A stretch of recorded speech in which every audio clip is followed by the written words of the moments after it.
Hi friends, എല്ലാവർക്കും എൻ്റെ ചാനലിലേക്ക് സ്വാഗതം. അപ്പോൾ എനിക്ക് കുറച്ച് ചെങ്കലവ മീൻ കിട്ടിയിട്ടുണ്ട്. അത് ചെറുതാണ്, പക്ഷേ ന്യൂ കമേഴ്സിനൊക്കെ ഇത് കട്ട് ചെയ്യാൻ അറിയാമെങ്കിൽ പെട്ടെന്ന് കട്ട് ചെയ്യുന്ന ഒരു രീതിയാണ് ഞാൻ കാണിച്ചു തരുന്നത്. ഇത് എല്ലാ സൈഡും എടുക്കാനുണ്ട്, ചെതമ്പാനുണ്ട്. നല്ലൊരു ജോലിയാണ് ഇതിന്. അപ്പം പെട്ടെന്ന് ചെയ്യുന്ന ഒരു രീതിയാണ്. ഇത് വീഡിയോയിലോട്ട് പോകുന്നതിന് മുമ്പ് ഇതുവരെ ആരെങ്കിലും സബ്സ്ക്രൈബ് ചെയ്യാതെ കാണുന്നവരുണ്ടെങ്കിൽ സബ്സ്ക്രൈബ് ചെയ്ത് സപ്പോർട്ട് ചെയ്യുക. ഇവിടെ ഞാൻ 2 യന്ത്രം അവിടെ കൊണ്ടുവച്ചിട്ടുണ്ട്. ഒന്ന് ഇത് രണ്ടും ഓൺലൈനിൽ നിന്ന് വാങ്ങിച്ചതാണ്. ഇതിലാകുമ്പോൾ നമ്മൾ ചെതമ്പി കഴിഞ്ഞാൽ ആ ചെതമ്പ് ഇതിനകത്ത് തന്നെ കിടക്കും, തെറിക്കത്തില്ല. അപ്പം പെട്ടെന്ന് അതിങ്ങനെ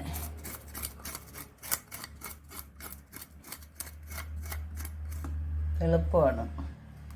കയ്യിലൊന്നും മുള്ളുകൊള്ളൊന്ന് പേടിക്കണ്ട. ആദ്യമായിട്ട് മീൻ കണ്ടിച്ച് പഠിക്കുന്നവർക്കൊക്കെ ഇത് നല്ലതായിട്ട് ഉപകരിക്കും. അപ്പോൾ ഈ ചെതമ്പിൽ നമ്മൾ തുറന്ന് കഴിയുമ്പോൾ അതിനകത്ത് കിടക്കും. വീണ്ടും നമ്മൾ അടച്ച് വെക്കുക. ഈ മീൻ എങ്ങനെ ഇത് വേറെ ഒന്നാണ്. ഇത് വലിയ മീനിൻ്റെയൊക്കെ നമുക്ക് ചെതമ്പാൻ എളുപ്പമാണ്. ഇതാണ്, അത് എളുപ്പമാണ്. ഇത് പക്ഷേ ചെതമ്പൽ 4 വഴിക്കോട്ടും തെറിക്കും. എളുപ്പമാണ്, പിച്ചാത്തിക്ക് ചെയ്യുന്നതിനെക്കാട്ടും എളുപ്പമാണ്. അപ്പോൾ ഇന്നത്തെ കാലത്ത് നമുക്ക് എല്ലാ രീതിയിലും ജോലി എളുപ്പം ചെയ്യാൻ ഒക്കുന്ന കാര്യങ്ങളെല്ലാം ഉണ്ട്. അപ്പോൾ നമ്മൾ മടിയില്ലാതെ എല്ലാം ചെയ്യാൻ ശീലിക്കണം. ഇതിൻ്റെ തല എങ്ങനെ കളയുമെന്ന് നമുക്ക് നോക്കാം.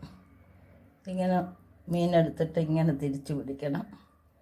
ഈ ഭാഗം കണ്ടില്ലേ, ഈ ഭാഗം വെച്ചിട്ട് നമ്മൾ ഒടിച്ചിങ്ങെടുക്കണം. ഉണ്ടോ? ഒടിച്ചെടുത്ത് കഴിയുമ്പോൾ പിന്നെ ഈ സൈഡ് മുള്ളോട് ഇളക്കി കളഞ്ഞാൽ മതി. അത് നമുക്ക് കത്രികയ്ക്കോ പിച്ചാത്തിക്കോ ചെയ്യാൻ എളുപ്പമാണ്. കത്രികയ്ക്ക് ശീലമുള്ളവർ കത്രികയ്ക്ക് എടുക്കണം. എനിക്ക് വലിയ വശമില്ല കത്രികയും കൊണ്ട്. അത്രേ ഉള്ളൂ ഒരു മീനിൻ്റെ ജോലി. കണ്ടോ, എളുപ്പം ക്ലീനായി. ഇനി നമ്മൾ ഇത് വെള്ളത്തിലോട്ടിടാം. പരിസരത്തൊക്കെ ഇട്ട് കഴിഞ്ഞാൽ അന്യ പട്ടികളെല്ലാം വന്നിട്ട് നമുക്ക് ശല്യങ്ങൾ ഉണ്ടാക്കത്തതേ ഉള്ളൂ. തന്നെയല്ല നാറുകയും ചെയ്യും. ഇതാകുമ്പം ചെടികൾക്ക് വളമായിട്ടോ ഉപയോഗിക്കാം. ബാക്കിയെല്ലാം ഇതുപോലെ നമുക്ക് ഒടിച്ചെടുക്കാം. പെട്ടെന്നാണ് ഇത് ചെയ്ത് തീർക്കുന്നത്. ഇങ്ങനെ ചെയ്യുമ്പോൾ നമുക്കിതിൻ്റെ തലയെടുത്തിട്ട് വേസ്റ്റ് ജൈവവളം എടുക്കാൻ എളുപ്പമാണ്. വെള്ളം തൊടാതെ തന്നെ നമുക്ക് ശർക്കരയും കൂട്ടി ഫിഷ് അമിനോ ഇതുണ്ടാക്കാവുന്നതാണ്. ഒരു ചെറിയ ഡപ്പയ്ക്കകത്തോട്ട് ഈ തലയിട്ടിട്ട് കുറച്ച് ശർക്കര ഇട്ട് വെച്ചിരുന്നാൽ മതി. അതൊരു 21 ദിവസം ആകുമ്പോൾ അത് നല്ലപോലെ എല്ലാം പെർമനൻ്റ് ആവും. എന്നിട്ട് നമ്മളതിൽ ഒരു കപ്പൊക്കെ എടുത്തിട്ട് 3 ഇരട്ടി വെള്ളം ഒഴിച്ചിട്ട് ചെടിക്കൊക്കെ ഒഴിച്ചു കൊടുക്കാം. പച്ചക്കറി ഉള്ളവരൊക്കെ പച്ചക്കറിക്ക് ഇട്ട് കൊടുക്കാം. എല്ലാം നല്ല ഉപകാരമാണ്.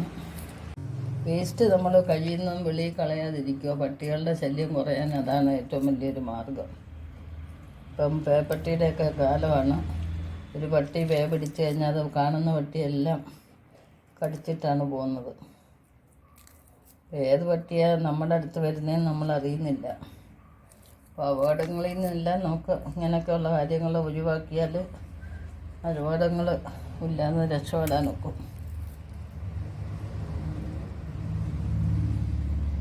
ഇതുപോലെ നമുക്കെല്ലാം നമ്മൾ ക്ലീനാക്കി എടുത്തിട്ടുണ്ട്. എല്ലാം 1 മണിക്കൂർ എടുത്ത് നമ്മൾ. ചെറിയ മീനായതുകൊണ്ട് നല്ലൊരു ജോലിയായിരുന്നു. അപ്പോൾ അതിന് വേണ്ടുന്ന ചേരുവകൾ അതേപോലെ മുളക് പൊടി, മല്ലിപ്പൊടി, ഉലുവാപ്പൊടി, മഞ്ഞൾ, ഉപ്പ്, കുരുമുളക്. ഇനി നമുക്ക് ഇഞ്ചി വെളുത്തുള്ളി പേസ്റ്റ് എടുക്കാം. ഞാനിത് കരിവേപ്പിലയും കൂടി ഇച്ചിരി അരച്ചിട്ടുണ്ട്, അതുകൊണ്ടാണ് പച്ച കളറ്. നമ്മൾ മീൻ കരിവേപ്പില ചേർക്കുമ്പം നല്ലൊരു മണവും കിട്ടും. പിന്നെ പ്രഷറിനുമൊക്കെ നല്ലതാണ് കരിവേപ്പില. എണ്ണയുടെ ദൂഷ്യമൊക്കെ മാറി കിട്ടും. വറുത്ത മീൻ ഇഷ്ടമുള്ളവർക്ക് ഇച്ചിരി കരിവേപ്പില കൂടുതൽ ഉപയോഗിക്കാം. പിന്നെ നമുക്ക് വേണ്ടുന്നത് ഇച്ചിരി ഓയിലാണ്. എല്ലാം ഒന്ന് പെരളാനും വേണ്ടി ഓയിൽ ഒഴിക്കണം. പിന്നെ നമ്മൾ നാരങ്ങ നീരൊഴിക്കണം. നാരങ്ങയുടെ അരി മാറ്റി വെച്ച് നമുക്ക് പിഴിഞ്ഞൊഴിക്കാം. ഒരു നാരങ്ങ നീരുള്ളതാണെങ്കിൽ ഒരു നാരങ്ങ മതി, നല്ല നീരുള്ളതാണ്. നാരങ്ങയും പിഴിഞ്ഞൊഴിച്ച് നമുക്കിനി ഇതെല്ലാം കൂടെ ഒന്ന് മിക്സ് ചെയ്യാം. മീനകത്ത് നമ്മൾ തേച്ച് പിടിപ്പിക്കുമ്പം കൈ കൊണ്ട് തന്നെ തേച്ച് പിടിപ്പിക്കണം, ഇതിലെല്ലായിടും അത് ആയി കിട്ടത്തുള്ളൂ. നല്ലൊരു ഫ്ലേവറൊക്കെ വരുന്നുണ്ട്.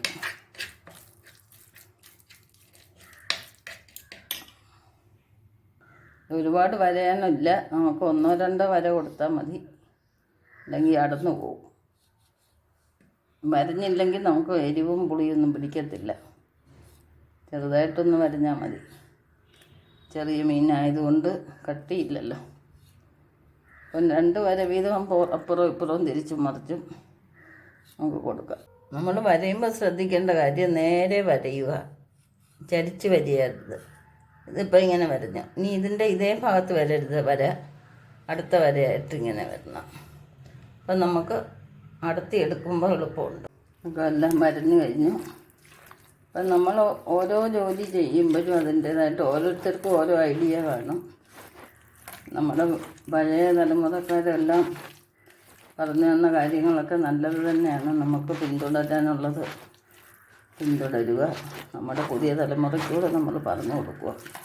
അവർ ഈ മടിയുണ്ടെങ്കിലും നമ്മൾ വേണം അവരുടെ മടി മാറ്റി ഒക്കെ കുക്കിംഗ് ഒരു ഇൻട്രസ്റ്റിംഗ് ആണെന്നുള്ളത് ലളിതമായിട്ട് കാണിച്ചു കൊടുക്കണം. എന്തായാലും വയറ് എല്ലാവർക്കും ഉണ്ട്, വായുവുണ്ട്, ആഹാരം കഴിക്കാതെ നമുക്ക് ജീവിക്കാനും പറ്റത്തില്ല.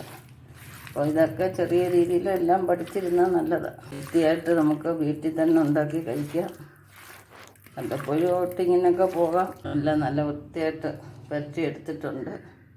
അപ്പം വെയിലിൻ്റെ വെട്ടവും കൂടി ഇങ്ങോട്ട് വരുന്നതുകൊണ്ടാണ് ഇത് നല്ല കളറൊക്കെ ഉണ്ട്. പിന്നെ ഞാൻ കുരുമുളക് കൂടുതലിടും എരിവിന്. പാത്രത്തിൽ വെച്ചിട്ട് നമുക്ക് ഫ്രീസറിൽ വെക്കാം. ഒരു 10 മിനിറ്റ് ഫ്രീസറിൽ ഇരുന്ന് കഴിഞ്ഞാൽ ഒട്ടും പൊടിയാതെ നമുക്ക് കിട്ടും. വറുക്കുമ്പം പൊടിഞ്ഞു പോകത്തതേ ഇല്ല. അപ്പോൾ നമ്മൾ ഫ്രീസറിൽ വെച്ചിരുന്നതാണ് എല്ലാം മൂപ്പിച്ചെടുക്കുക. അപ്പം മീനെല്ലാം ഒരു വശം മൂത്തിട്ടുണ്ട്. നമുക്ക് അത് തീ ഓഫ് ചെയ്ത് വെച്ചിരുന്നതാണ്. ഇനി നമുക്കിതെല്ലാം ഒന്ന് തിരിച്ചിടാം. അപ്പം എല്ലാം തിരിച്ചിട്ടിട്ടുണ്ട്. കണ്ടോ, ഒരെണ്ണവും പൊടിഞ്ഞിട്ടില്ല, നന്നായിട്ട് കിട്ടിയിട്ടുണ്ട്. ഇത് നമുക്ക് ഈ വശത്തോട് മൂത്തിട്ട് വാങ്ങി വെക്കാം. അപ്പം നമ്മുടെ കിളിമീൻ ഫ്രൈ എല്ലാം റെഡി ആയിട്ടുണ്ട്. എല്ലാവർക്കും ഈ വീഡിയോ ഇഷ്ടപ്പെട്ടെന്ന് വിചാരിക്കുന്നു. നെക്സ്റ്റ് ഒരു വെറൈറ്റി ആയിട്ട് അടുത്ത വീഡിയോ കാണാം.